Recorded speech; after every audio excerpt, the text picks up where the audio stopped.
Smo na Ljubljanskem gradu na generalki dveh mladih solistov, ki se danes zvečer pripravljata koncert in jih bomo malo povprašali, kako pa kaj.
Najprej me zanima, kakšen koncert pripravljate za danes? Ja, to je koncert zelo različnih skladateljev, z različnih obdobij, zelo veliko različne glasbe, od bolj španske temperamentne pa do bolj žalostnih švedskih in nemških pesmi. V drugem delu ima pa nekaj slovenske glasbe, pa nekaj opernih arij, skratka malo bolj zabavno. Ok, koliko vaj pa rabite, da pripravite nekaj takega? Ja, v bistvu za vsakim koncertom je ogromno dela, ogromno vloženega truda, čeprav na prvi pogled mogoče se ne zdi. Ampak če se hočeš res poglobiti v eno skladbo, pa že sam, da jo znaš na pamet, pa da znaš vse note, že to vzame nekaj časa. In potem pa še seveda s pianistom, vzame kar precej ur se bi naštelo. No, sploh tudi,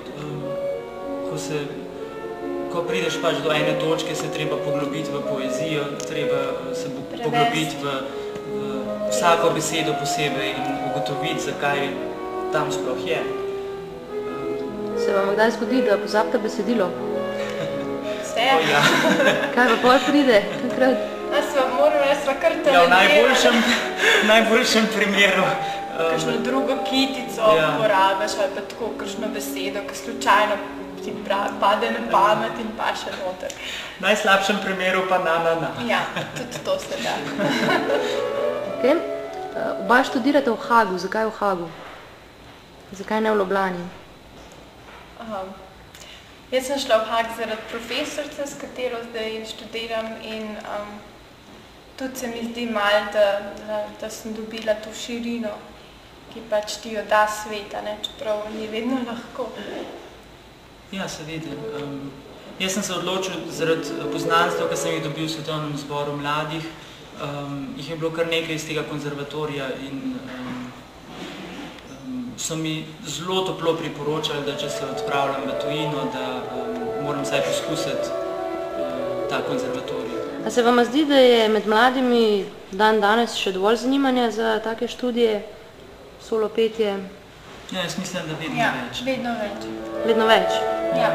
Sploh recimo Slovenija, ki smo tako močna zborovska dežela, kultura je tako razvita, da v bistvu tisti, ki si želijo bolj resno s tem ukvarjati, pač grejo to študirati in tudi midva sama so oba izhajala v bistvu iz te zborovske tradicije. In ja, se mi zdi, da poklic solo pevca, ne vem, ne bo glih zamrl, no. Se ni zabavno. Kaj se pa vama zdi, da je potrebno, da rataš dober pevec? Ja, seveda, vsak sanja o tem, vsak sanja vsak hoče biti slaven, vsak hoče biti imeti veliko kariero, karkoli že to pomeni. Ampak ugotoviš, da tudi en najmanjši koncert pač je potrebno veliko truda vzadaj in če res hočeš uspeti, Pa to pač ima lahko različne dimenzije, moraš res veliko delati.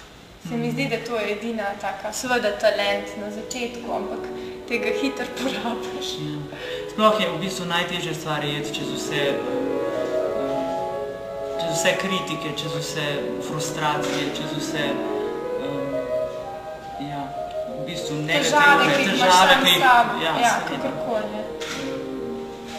Ker se v bistvu sploh ne zavedaš na začetku, da je lahko tako težko. Ja, misliš, da je luštana, ker pač malo poješ, pa tako, pa se imaš fino, ampak pol, gre enkrat zares in potem, pol je to naporno, operne predstave ali pa petje v profesionalnem zboru ali pa tako koncerti. Zahteva veliko energije in časa.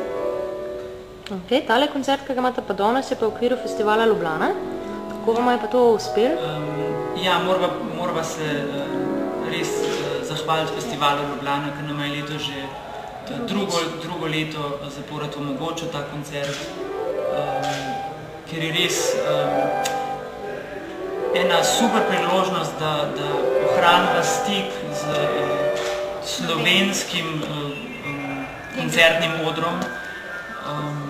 In je v bistvu zelo težko, če študiraš nekje v tujini, nimaš stalnega stika z Ljubljano ali pa s tem prostorom. Samo še zanima, v kakšnem primeru bi vidva prešla iz klasične glasbe na komercialno? A bi sploh ali ne bi? Ja. Ja, zdaj vsi čakamo na trenutek, ko se nam bo svet odprl, ko bomo na pravem mestu ob pravem času. Zdaj pač, če je to pač pop glasba oziroma komercialna. Se mi zdi, da ni nič narobe, če kdaj posežeš tja. Ampak jaz sama osebno si jih ne predstavljam, da bi to počela. Čeprav se mi zdi čisto fajn in jo veliko poslušam to glasbo, ker moraš malo odklopiti kdaj od resnih stvari.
Mogoče bo pa mi dva en tak duo, čez par let, kaj pa se...